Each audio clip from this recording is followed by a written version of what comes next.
of these newspapers, not the news sections. It was the editorials to say, you know what? We're not the American people. We are the American people. The American people, in fact, America is founded on the idea of a free, vigorous press. Nobody's arguing. Well, hang on. Trump and the legitimate purpose of the press is to be an adversary to people in power and hold them accountable. Like they were with Obama. Exactly, they were with Obama. And especially to a guy who lies and just says, oh, what's the big deal? Yesterday, in talking about John Brennan revoking the security, he says, oh, this was all about protecting national intelligence. Right. And then he turns around and tells the Wall Street Journal, which didn't run this editorial, by the way, the Wall Street Journal tells them, oh, yeah, that was about the Russia investigation, because he's one of the guys that started. So somebody's got to be a watchdog and call Trump on his lies, and yet you guys want to sit here and pretend. And let me tell you the danger of this. Over half of Republicans listening to this now say they agree with Trump. And guess what? Okay. It invites the threat. This is what one of the papers said. It invites the threat of violence against people doing their job, which is to report the news. The violence against, what you mean when Antifa went after that reporter. Jesse, yes. I am amazed that now we're demanding that all of our politicians tell the truth. That's incredible to me, because there was always because this Obama lied for a whole year about being able to keep your health care, and no one called him out on that. Oh, no, I never heard about it. They never had an adversarial position against Barack Obama. They loved Barack Obama. Obama joked about it at the White House Correspondents' Center. Oh, you guys are my base, and everybody laughed and was drinking champagne.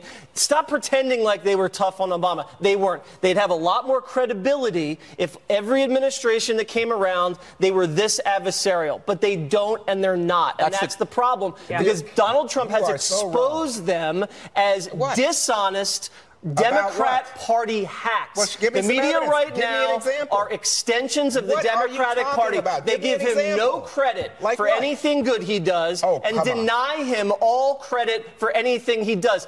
Everything is framed as something he's done is evil, is wrong, as backwards, and he's not given a fair shake. So when he says, you guys are the enemy of the people, what he's saying is, you guys are denying the truth to the American people. You're feeding them spin. You're feeding them dishonest propaganda to help the Democratic Party, and you're not shooting straight. And why they get that so upset is because their credibility rests upon the fact that they pretend to be independent. And when he says you're not independent and you're lying about that, they can't handle it. They can dish it out, but they can't take it. The only thing the king wants is somebody who will adore him, who will honor him, say Donald Trump's the greatest ever. Like when Obama had 90% of the press fawning over him. They asked him a question in the press conference. What's the most enchanting thing about being at the White House? Let's think about this for a second together, America. #1 talk show in America, Rush Limbaugh. So easy on Obama. #1 newspaper in America, Wall Street Journal. So easy on Obama. #1 cable network in America, Fox News. So easy on Obama. For America. What does that tell you? They're #1. They're #1. No, I'm just telling you. You say so easy. Nobody can criticize Obama. You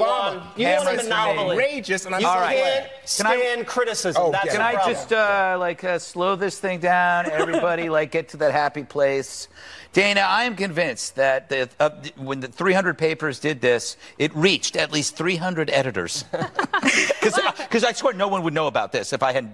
I'll be slightly contrarian. Oh, no. So, I love the media. I love news. I love journalism. I feel like I'm adult enough and mature enough to be able to identify when somebody at a certain other network stands up and makes a story about himself versus something that is amazing. Like, there's some great journalism being done in long formats, in new formats, like on podcasts. There's some really good stuff that also, a lot of it doesn't have anything to do with President Trump. There's a lot of good stuff out there, and let 1,000 flowers bloom.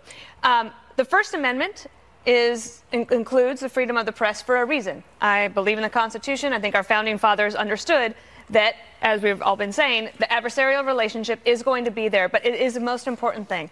I don't mind that they did the editorials. It's fine. And maybe it doesn't have that much of an effect, except for maybe to get us riled up. But also, he has gone after the media pretty viciously, sometimes deservedly.